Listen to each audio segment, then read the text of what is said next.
危险正顺着冷冽寒风逼近，少女新娘却毫无察觉，伴着一阵极不正常的烈风呼啸袭来。她没等来新郎，却等到了一只冲破重重云雾的巨龙。巨龙像捕捉猎物一般精准地衔起少女，在人们的喊叫声中浩荡而去。当痛感刺激着米拉从恍惚中醒来，她发现自己正身处闭塞黑暗的石窟中。颓丧的男声从洞口另一侧传来，他好心地将手中的草药递给了少女。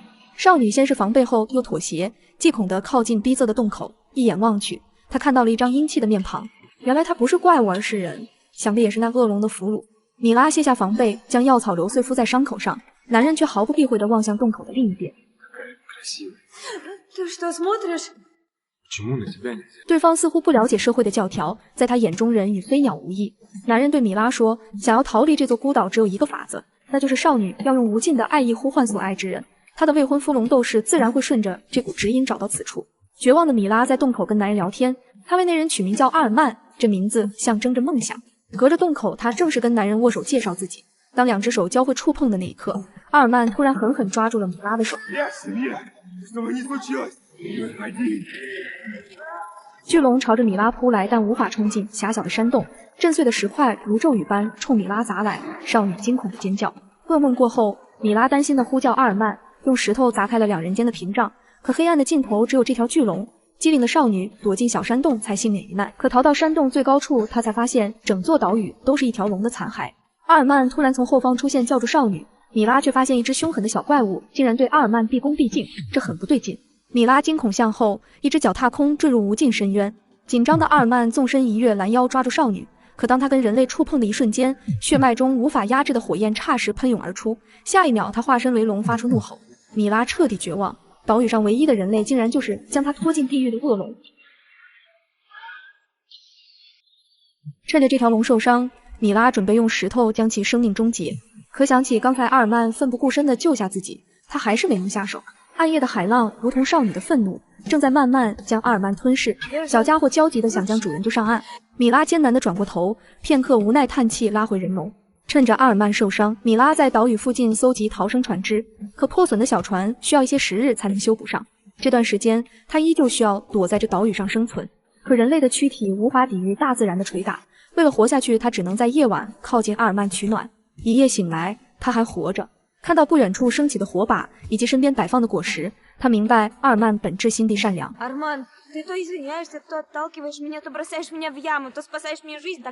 男人跟少女诉说了自己的故事，他的父亲是一只龙，儿时的他也梦想成为驰骋苍穹的飞龙。不过某日他捡到了海上漂流来的宝箱，那里面似乎装着另一个世界，那个未知让他心生向往。所以在他化龙的那一年，他拒绝改变，而由于化龙仪式无法强制进行，他的父亲也就什么都没说。可某日，地平线上远远驶来一艘船，上面的人无情带走了他父亲的生命。愤怒的少年眼看着父亲陨落，仇恨让他纵身一跃，成为飞龙。祖先的记忆在脑海中翻涌，他才清楚，原来几百年来，祖先都会去抢夺人类的新娘，再举办仪式诞下自己的后代，而龙之歌就是能召唤巨龙的钥匙。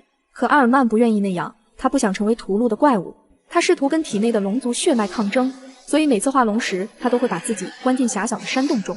可少女大婚那日，傲慢的人类再次奏响了多年不曾传唱的龙之歌，那带着挑衅意味的歌声伴着飓风传到这岛屿，冲破了阿尔曼的理智。所以他本意绝不愿伤害女孩，那个山洞不是牢笼，而是避难所。但由于他触碰到米拉时就会化身为龙，失去理智，所以他无法送女孩回家，只能等待米拉的未婚夫龙斗士来到岛屿救人。而米拉的爱就是指引爱人前路的灯塔。米拉决定要教会阿尔曼像人类一样生存，这也有助于他战胜恶龙的血脉。首先，他们从海里打捞人类的物品、衣服、玩具、生活用品。在相处中，似乎有什么东西在两人心间萌生，但他们每次能做的只有对望，无尽的对望。慢慢的，简陋的山洞被人类的物品填满，而阿尔曼孤独的内心也不再空洞。狂风吹卷下，海浪一声声叩击着礁石，阿尔曼在岸边看着那股风从眼前溜走。少女惊喜又好奇，原来龙竟然能看见风，这是人类想都不敢想之事。看着少女遗憾的神色，阿尔曼抓起一把风给米拉看，那瑰丽斑斓的花瓣从阿尔曼的指缝游走，顺着花瓣飞散的轨迹望去，就是风的方向。如今，他除了要压制体内的龙族血脉，还要压制另一种情感的喷发。很明显，两者都很难。他们都清楚，此刻冲两人袭来的东西不是雨。昏暗的灯火映衬着山洞，米拉将捡来的乐器交给阿尔曼，他希望对方的人生中不再只有龙之歌，他也可以感受音乐的美好。同样，阿尔曼给米拉准备了惊喜，他虚掩着女孩的眼睛，伴着一声爆破，斑驳陆离的烟花簇地绽放在暗蓝色天际。在此之后，每次阿尔曼画龙时都会吹响少女赠予的乐器，血脉中的那股冲动也会被沉静的乐声压制。可即便这样，他还是活在惶恐中，他生怕哪天一个失误就会伤到脆弱的女孩。他希望米拉赶紧离开这个岛屿。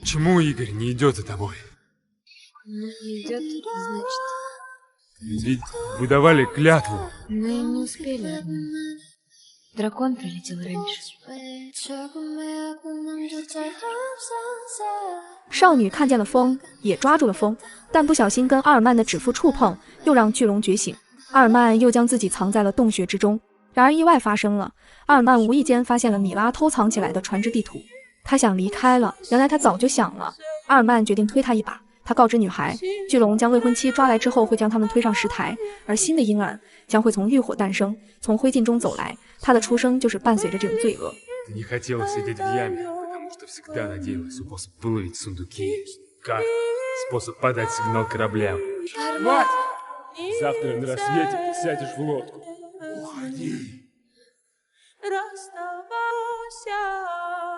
化龙的阿尔曼在闭塞的洞口被烈火煎熬，女孩没有回头，踏进了凛冽的湖水中。